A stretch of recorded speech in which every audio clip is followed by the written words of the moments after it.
Hi guys, Jeff Westball here with another Boxing for the Martial Arts lesson for you. And today I'm going to try to break down the form of the straight right hand in granular detail for you. So let's start out in our basic boxing structure. To find our basic boxing structure, a good way to do that is to put your feet together with your toes pointing straight towards the imaginary opponent. If I'm going to box orthodox, as if I'm right-handed, I'm going to pivot on both heels a third of 90, 30 degrees, that way. I leave my right foot where it is, I step one normal stride length forward, and I open up so that there's a little bit of daylight from your perspective as the viewer here. So this would have been a mistake to step to here. I step to here. My left foot preserved the 30-degree angle so that there's a pigeon-toed aspect to my front foot. It's turned a little bit inward. I don't want to turn it too much inward, I don't want to turn it too much outward. My rear foot retains the 30-degree angle, and I let the knee bend, I let the heel come up, not by doing a calf raise, but by allowing my knees to bend and letting the natural stiffness of my ankle joint and elasticity of my Achilles tendon to determine how this heel stays up. So if I do this same process from the side, 30 degrees, forward, a little open, let the knees bend so that the heel comes up.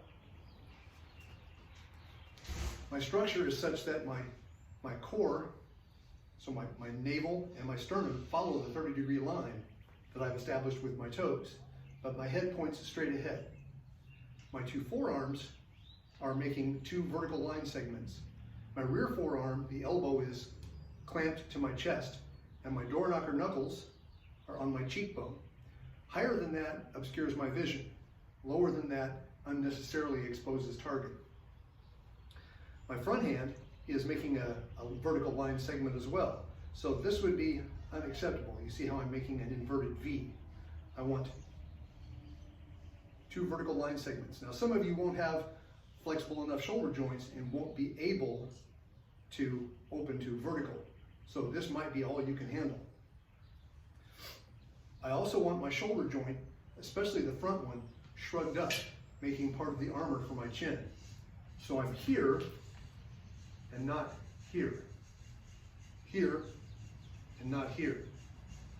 This front hand, when I'm using this particular boxing structure, and there are more than one, when I'm using this particular boxing structure, this front hand should be partway out towards the target, not back on my face like this. This is a good way to get hit with your own hand. So I firm up my shoulders, I tuck my chin. Great way to tell if your chin is properly tucked. If you're in your structure and you're looking at your opponent and he's in fighting distance, if he's about your height, roughly, plus or minus 2 or 3 inches, if you can see over the crown of his head, your chin is not tucked down enough. So as you look in the mirror, as you're practicing this structure, keep your chin down. Okay, now we're ready to start breaking down our movement. The first movement is going to be a twisting action of my rear foot, which makes my right knee point towards my left knee. It makes my heel kick out. It makes this hip point, which right now is further back than this hip point, change that situation and become the new front hip point.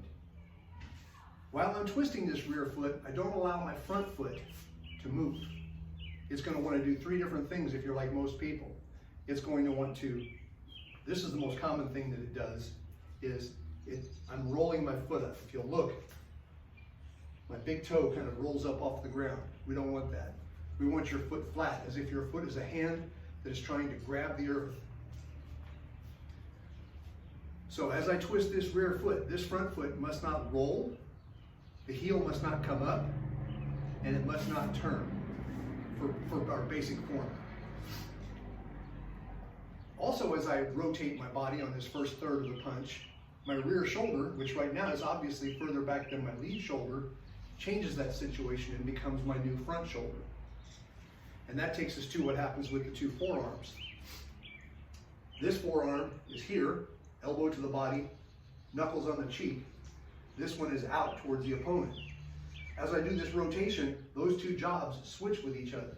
Now this one moves out towards the opponent, my shoulder's still up protecting my jaw, and this knuckle comes back to my face. I'll show you from this angle. So I'm here, I do the first rotation, the two hands switch with each other. Now in reality, I don't pause at this point, I don't stop at all, but we're breaking down our form. We're looking at where you need to be, where all the different parts of your anatomy need to be at every step of the way. So from there, then and only then, and by what I mean by then is, watch how this line segment and this line segment, my two forearms, watch how from your perspective, they start to merge and then pass each other. Just as the rear forearm passes the front forearm, it begins to extend. Now this can serve as, this is only 2/3 of our punch so far, but it can serve as an attack right there. It's not your favorite attack, but if your opponent walks into this, it will still function as a punch. We're actually not done with our full punch though. This is not where we want to hit the opponent for optimal power and reach. But what we are practicing is the correct timing of not extending the arm early, this would be wrong, and then turning. That's exactly backwards. We want to get the turn happening with no change of this elbow angle till the turn is as far as we can go, and then that natural progression makes the forearm go straight out. We use a vertical fist during this part of the punch, and the reason we do is we're trying to avoid our elbow flaring out early in the motion. As a matter of fact, at all. Boxing coaches call this mistake winging your punch. We don't want our elbow to come out. So the next third of the punch, the third third of the punch, has to do with shoulder rotation. If you're able to go thumbs down and thumbs up, that's rotation within your shoulder joint. We're going to do that as we finish extending our arm. We're also going to get our head out of the way. Now let me explain. As I stand here now, my head is on the contested plane, the plane that cuts my opponent and me in half. My head's right on that plane. I want my punching shoulder on that plane to get maximum extension, power, and better technique for striking with the most damage I can do. So as I get to here and I extend this, the natural extension of this is just as this is reaching its full extension, my head gets out of the way and my shoulder joint rotates over. Now I've got plastic and titanium shoulders. They don't have the range of motion they used to have. So this will look a little ugly, but I think you'll get the idea. So I get to here. My chin should still be back over here on my shoulder. This knuckle is on my cheek right here, elbow in. I would not pause here normally, and then I just simply rotate it back. And in an earlier video, I already described for you 3 different ways to recover from the straight right hand. So at that moment, at the moment of extension, you would go into one of those 3 ways. Notice that on a normal recovery, these 2 forearms pass each other and then pass each other again and resume their original position. The straight right hand is it's one of the first examples you learn of throwing a linear technique, a technique that goes straight, which is really weird for the human skeleton because we don't have any joints that telescope out like a radio antenna.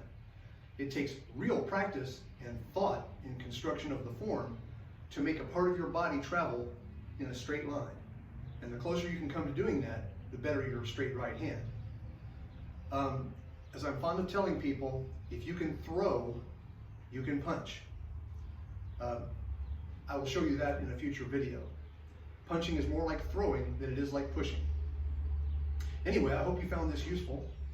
Get busy, try to sharpen up the little details on your straight right hand, and I'll get back with you with another Boxing for the Martial Arts video in the future.